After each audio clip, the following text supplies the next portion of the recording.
Good morning. It is time to rise and shine. My name is Haley Jacob, and I'm your host for the Rise and Shine podcast.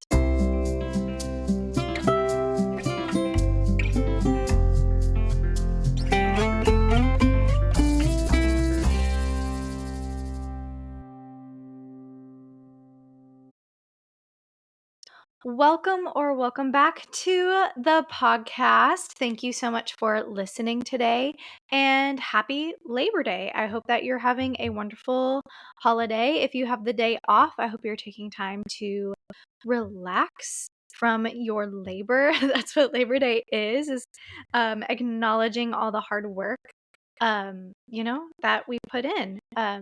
So I hope that you're having a great day. Before we get into the episode today, let's talk about the big announcement that I've been dropping hints about on here on Instagram. On Wednesday, I dropped the big surprise that is going to be coming soon, but in case you missed it, the Rise and Shine podcast will be available to stream and watch on YouTube starting mid-September. I am so excited. I can't believe it's happening. I'm super pumped. This is something that I've been thinking about for a long time. And actually, before the podcast, I had wanted to have a YouTube channel for a long time. Like, a YouTube channel has been something that's been on my mind for at least the past decade, and that makes me sound kind of old, but it's just been something that's been in the back of my mind, thinking about it, thinking that would be super fun, but I didn't really know what it should be about. Also, the fact of putting my face on camera all the time, that kind of stressed me out a little bit. Not that I'm an actor, so it's not like I'm afraid of being on camera, but it's like talking as myself on camera or talking, um, I don't know, just having my own channel. Like, that just freaked me out. But the podcast was a great way, or is a great way. The podcast is still going to be a podcast as well. But it kind of was a great segue into this. I've been doing this for almost a year now. I'm getting more comfortable behind the microphone. So hopefully I'll be a little bit more comfortable behind the camera, or in front. Well, I should say in front of the camera. So that was a great way to kind of ease into that. So I pray that this update is going to be a blessing to all of you listeners, that you can, kind of visually watch, visually get to see the guests, visually get to see me as I'm talking, and kind of, it visually connecting is something different. But I also pray that it blesses many more. I pray that it can have a wide reach of people, and that it just is a blessing. God is so good, and just I ask that you pray with me as the podcast kind of jumps into this. I ask that you keep me and the podcast in your prayers. So today, let's talk a little bit about letting go and letting God. That is a super common phrase that you've heard around in the Christian community. I'm sure you've heard it, like, let go and let God. I'm sure you've heard that. But what does it really mean? And I think Labor Day is a good kind of day to talk about this too. Taking a break from working so hard. Let go and let God. So, but what does that phrase actually mean? Let's find out together. Grab your coffee, find your comfiest chair, and let's rise and shine.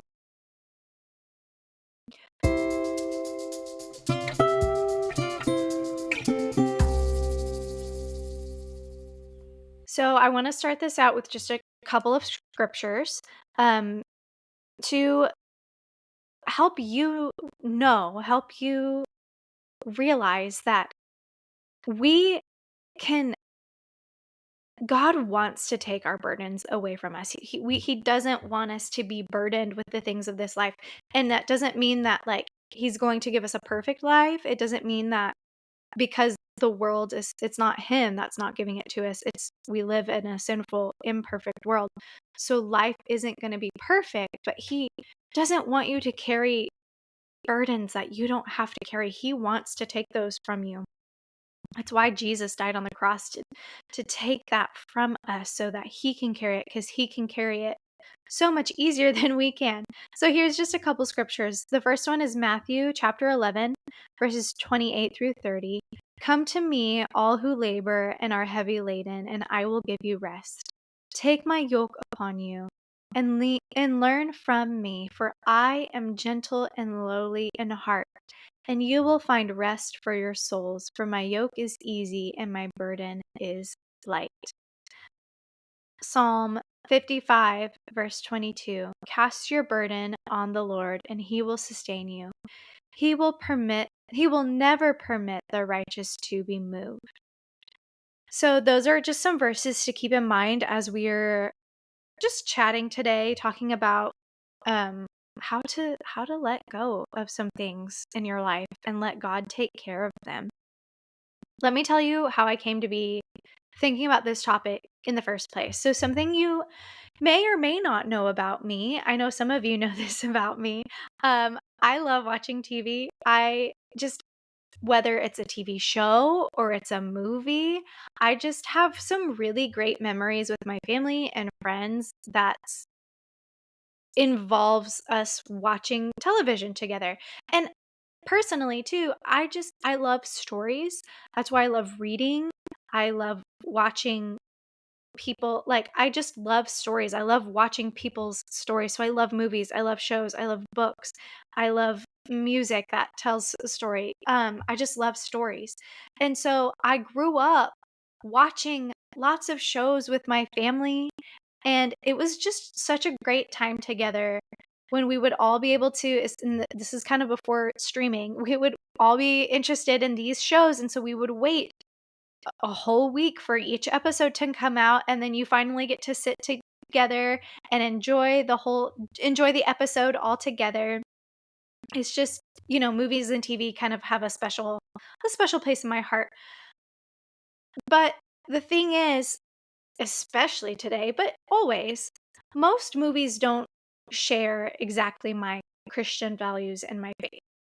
Even if they are perfectly appropriate, they don't have anything bad in them, they don't, even if they're just like nothing's bad in them, that doesn't mean that they can pour into me spiritually. We can learn good lessons from movies. We can learn, you can have fun and be entertained by movies and enjoy it and kind of be joyful, but it's not necessarily pouring into you spiritually. But I don't think that watching movies that aren't Christian is necessarily a bad thing or it's wrong, unless they are inappropriate movies that are causing you to sin or leading you astray or taking your eyes off by God, or maybe they're becoming an idol. There is, of course, ways that they can be wrong, of course, but I think just watching movies in general is not wrong. However, it's nice when you can find a movie or a show that is not only entertaining and well made, but it also encourages you in your faith. So, I lately have been kind of just watching a lot of TV, not a lot. I say not as much as I actually had been because I'm working way more. So it's not as much, but I was realizing that some of the shows, even though they weren't necessarily bad, just were causing me some anxiety. And I was like, oh, but watching TV is kind of how I de-stress. And I know I've talked about this before. That's not necessarily how I should de-stress. But it is a way that I kind of like wind down. One of the ways, and I should rely on it less, I admit. But anyway, I decided, due to all of this, to do a free trial of PureFlix. And it's a streaming channel, and all the movies I guess they're not all necessarily Christian, but most of them are faith-based. But all of them are appropriate. That's why it's called PureFlix. There's nothing bad in them, but most of them are Christian movies. And it has really been a blessing to me. And I want to preface that watching faith-based movies or TV shows is absolutely not a replacement for your prayer time, for spending time with God in worship. It's not a replacement for reading your Bible. It's not a replacement for going to church. It's not a replacement for any of those. It can just be a fun supplement, okay? It's a little extra. But God can still speak to you and minister to you through these movies and shows that glorify Him. He can still pour into you in that way. Even though it's not a replacement for all those things, it can still be a way that you can hear from God. Anyway, I came across this movie and I picked it out just kind of like not truly knowing the whole plot. Like I read the summary and I was like, "Oh, okay, cool." But I didn't know exactly what it was about. And it ended up being about a woman who was having a hard time starting a family with her husband, and she was becoming kind of obsessed with it. And she was trying to like really force things to happen, really um that's all she thought about. And there was like it even kind of got in the way of, her marriage, and because she was just forcing only focusing on this thing, she was like gripping it with her whole might, like white knuckling it. And in the movie, there was this perfect description of how we hold on to things so tightly that our knuckles become white. We're gripping it, whatever it might be in your life. There might be something that you're holding on to so tightly that your knuckles are white. If you've ever heard the phrase like white knuckling it, it's like you're grabbing it so hard that the blood flow to your fingers is being cut off. That's why your knuckles turn white, is because there's no blood flow to them. And then we're grabbing on so tightly that we're tired and we're in pain. If you've ever done that, it's painful for your fingers. And the things still don't go our way. After all that grip, that white knuckle, that tension, things still don't go our way. But sometimes we have to open up our palms and release it. And that's what that movie was about. It had this beautiful little like way they tied it in. I think the movie's called Just in Time. I think that's what it's called. So I don't want to give too much away, but it had this beautiful little imagery of like just how we open up our palms and release it. We just let go. And we have to offer the situation up to God and stop white knuckling it. We work and we work and we work so hard to control our own lives that we wear ourselves out for no reason. Because no matter how hard you hold on to that something to keep it, or how hard you try to push something to make it work or make it happen, God is still in control. You still don't have any power over those things. If we've white knuckled something so long, it should be obvious to us, okay, this is not working, got to try something else. God is still in control. So why don't we just open up our hands and let God take that burden? Just let it go. He wants to take it from you. All we have to do is open our hands. He's not going to reach down and like grab your fingers and force your hands open. He can, but he's not going to. He wants you to release that to him because he wants you to rest and release whatever it is weighing you down. He can carry that. He can handle whatever that burden is so much better than we can. Whenever we're to the point of white knuckles, our stress levels, our thoughts, our entire body is on like high alert. Our muscles are tense and reactive instead of responsive. Our mind is reactive instead of responsive. We grit our teeth, right?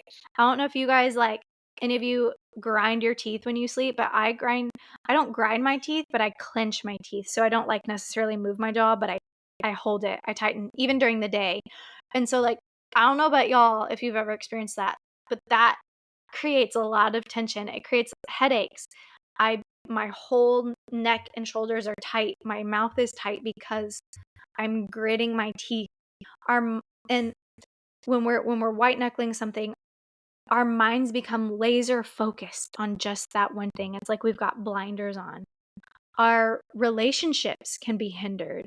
Our bodies become so tired, our minds become muddled, and our emotions like run rampant and out of control, all because we're blocking that blood flow to our fingers, right? To the hands with our tight grip, our hands, something we use so much, so often, something that we want to be in the body of, like the hands of Jesus. Like we don't, not just necessarily physical, but spiritually, like we use our hands. We should be reaching out.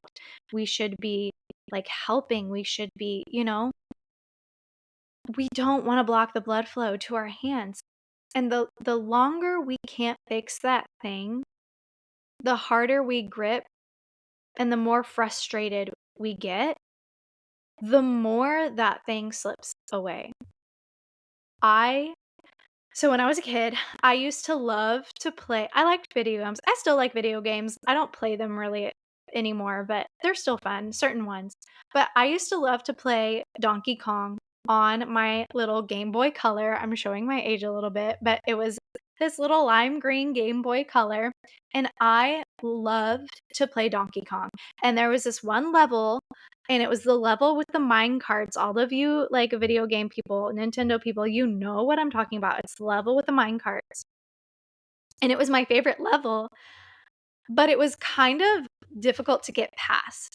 And I've played that game so many times. I've gotten past it so many times, but each time, like when I get there, every time I play the game over, it's kind of difficult. And I remember as I'm playing this, I remember as a kid, I slowly would get more and more frustrated each time I would lose the level. And when I had to start that level over, I got impatient. And when you get impatient in a video game, your finger muscles, your fingers go too fast. It messes with your timing because you're trying too hard. And so you push the button before you mean to jump, and then you jump too late, and then you fall down the little like cliff, right?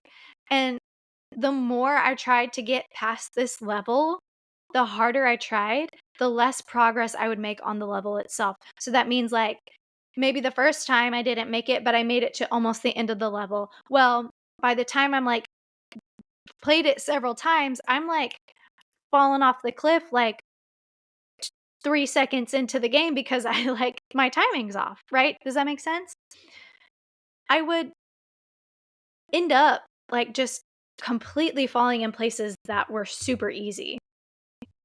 Sometimes it feels like these situations in life can be like that minecart level. The harder we try to get past, the faster we try to push those buttons, the less progress we make, and the more the situation becomes out of hand. For my Game Boy, I would have to turn off the game for a little bit, let my fingers and my hands relax, calm down. I would have to calm down because it would like, when you play a video game, y'all know, like if you've ever played video games, like your heart picks up a little bit, you get a little too into it. So you have to calm down. I had to let my fingers relax because they would get kind of tight because I'm holding them in that position for too long. Then later or the next day, I would go and pick up that little lime green Game Boy Color and pass the level on the first try. And in life, all we have to do is open our palms up. Put that down for a minute and open up your palms. Not only is opening our palms a sign of surrender and release to God, like here we go, I'm giving it to you. But open palms and lifted hands is a sign of praise and worship, right? And it in praise and worship, it's a sign of surrender, right? That's why we kind of lift them up. But it's like, I praise and worship you. In releasing your life, your struggles, fears, and dreams to God, not only are you acknowledging that He is provider and healer and Lord and King, and absolutely in control, you are in a posture of worship and praise of who He is, just who He is, and not only for what He can do for you. You're letting go. You're saying it's, oh, this is something I heard someone spoke on this. I think, oh, someone spoke on this. There was a different podcaster, Shadrach, Meshach, and Abednego. You know, the key thing that those three said to Nebuchadnezzar is, we trust that our God will save us, but even if He doesn't, we won't bow. We're still not going to bow. We still trust Him. We have to open our palms up and say, Lord, you can handle this. You have the ability to carry this burden. You have the ability to fix this situation. But even if you don't, it's a sign of surrender and trust and worship for who God is. Because even if you don't, you are still God and you are still good. And once your hands are open in surrender, they're empty because you have given this burden to Him. Your hands are in the perfect place to receive whatever He wants to give to you. Your hands are already open and ready and welcome to accept the blessings that He has planned for you. So we open our hands in surrender. We open our hands in worship. Most importantly, that is the most important. But it also puts us in a place ready to receive what He has for us. Is there something that you have been praying for years that you haven't seen yet? And are you trying to make that thing happen on your own terms? Is there something in your life that you feel will go completely wrong if you're not in control of it? Or is your life completely out of control and you feel like you're desperately grasping for some sort of hold? God is calling you to let go and release it to Him. Take a break, unclench your palms, and let the blood flow back to your fingers. Relax your hands and point them upward to Him in offering, in surrender. Give that situation to Him to handle. Let go of the pain, of the heartache, of fears, of control, of bitterness, and let Him take care of it, no matter what the situation may be. He knows the best way to take care of it, and all you have to do is open your palms and let Him take it.